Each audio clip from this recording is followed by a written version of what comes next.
कराची के इलाके ली मार्केट के फ्लैट में 4 खवातीन को बेदर्दी से कत्ल कर दिया गया। मरने वालों में खातून, उसकी बेटी, नवासी और बहू शामिल हैं। वारदात के वक्त घर पर कोई मर्द मौजूद नहीं था।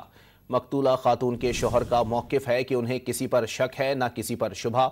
मजीद जानते हैं डॉन न्यूज़ के नुमाइंदे मोहम्मद बिलाल से। बिलाल, मजीद बताइएगा इस हवाले से क्या तफसीलात सामने आई हैं?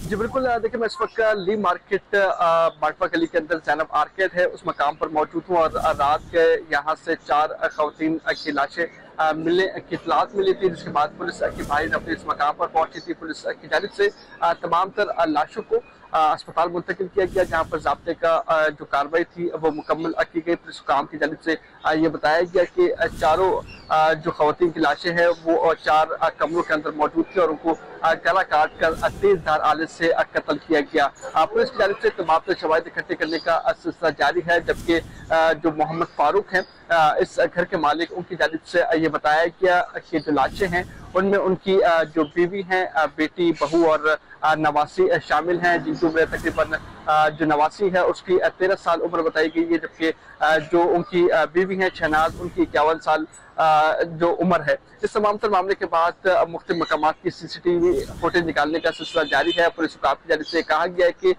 कोई भी घर से आला कत्ल बरामद नहीं हुआ है, जबकि आला कत्ल की तलाश का भी सिलसिला जारी है। जबकि जो मकतूलीन हैं उनके वर्षा की जानिब से कहा गया कि घर में ये 4 खवातीन शामिल थी, ना ही जो मकतूला शहनाज है उनकी शौहर मौजूद थे, ना ही उनके जो बेटे थे वो घर में मौजूद थे जब ये तमाम तर वाक़या हुआ है। पुलिस हुकाम की जानिब से यही कहा गया है कि तमाम तर शवाहिद इकट्ठे करने का सिलसिला जारी है। मुख्तलिफ मकामात पर यहाँ पर CCTV कैमरे लगे हुए, उनकी फुटेजेस भी निकालने का सिलसिला पुलिस की जानिब से शुरू कर दिया गया है।